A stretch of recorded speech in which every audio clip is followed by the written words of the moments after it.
Hello everyone. तो ये एक क्वेश्चन है पीसीआर का क्वेश्चन जो आपके नीट 2025 के एग्ज़ाम में आया है। तो हम देखेंगे, क्वेश्चन भी देखेंगे एंड इसी सेम टॉपिक से रिलेटेड जो और क्वेश्चंस बन सकते हैं उन्हें भी डेफिनेटली देखेंगे एंड रेफरेंस पॉइंट क्या है इस क्वेश्चन का वो भी देखेंगे।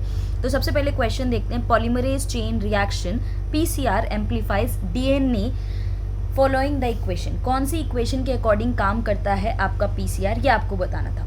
तो सबसे पहले आपको पता होगा that your PCR is a machine जिसकी हेल्प से आप लोग मल्टीपल कॉपीज़ बनाते हैं अपने डीएनए की। मल्टीपल कॉपीज़ ऑफ डीएनए आप बनाते हैं अपने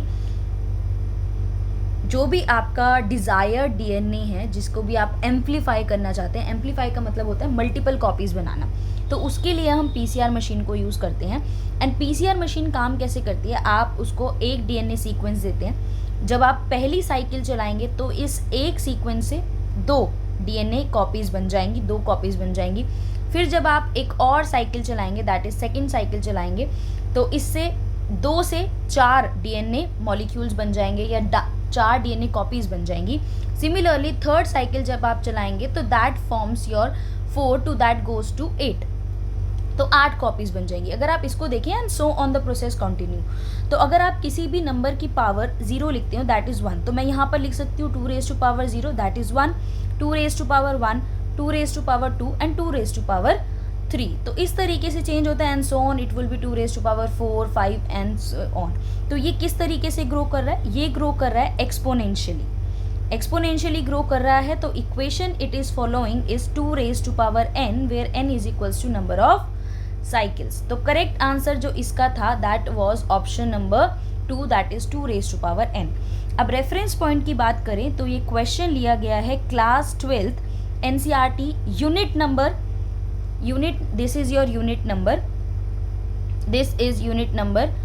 यहाँ से आपकी जो यूनिट है 9th यूनिट बायोटेक्नोलॉजी से एक क्वेश्चन है जहाँ पर आपको पीसीआर का टॉपिक देखने को मिल जाएगा, जहाँ पर आपको पीसीआर का टॉपिक यहाँ पर देखने को मिल जाएगा। अब सिर्फ इस नंबर ऑफ साइकिल्स पर क्वेश्चन नहीं आएंगे, तो आपको जो चीज़ें याद रखनी है वो कुछ और भी हैं कि यहाँ से जो आप ये स्टेप्स देख रहे हैं, स्टेप्स ऑफ पीसीआर, ये बहुत इंपॉर्टेंट है। क्वेश्चन यहाँ से भी बन सकता है कि आपसे steps of DNA, steps of PCR के क्वेश्चंस पूछे जाएं और सीक्वेंस पता होना चाहिए कि फर्स्ट स्टेप डीनेचुरेशन होता है, फिर एनीलिंग होता है, फिर एक्सटेंशन।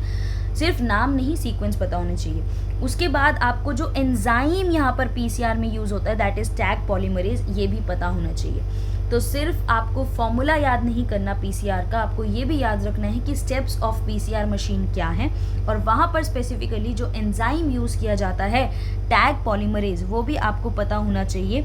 ये भी एक इम्पॉर्टेंट पार्ट है। एंड उसके अलावा अगर हम बात करें तो यहाँ पर ये जो एंजाइम आप लोग देखते हैं कि ये जो एंजाइम आप लोग देखते हैं दैट इज़ कहाँ से, थर्मस एक्वेटिकस, दैट इज़ ये रहा। ये जो आपका एक एंजाइम है टैग पॉलीमरेज, ये जो एंजाइम टैग पॉलीमरेज है ये कौन से बैक्टीरिया से आइसोलेट किया जाता है दैट इज़ थर्मस एक्वेटिकस, ये भी आपको पता होना चाहिए। तो इन टोटल आपको 4 चीज़ें पता होनी चाहिए।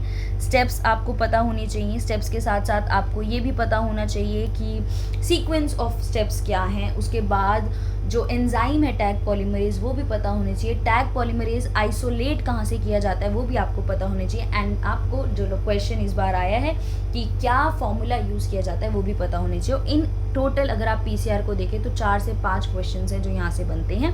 तो आप डेफिनेटली इन्हें अटेम्प्ट करना, इन्हें प्रैक्टिस करना और इन्हें अच्छे से करके जाना for further NEET exam. All the very best.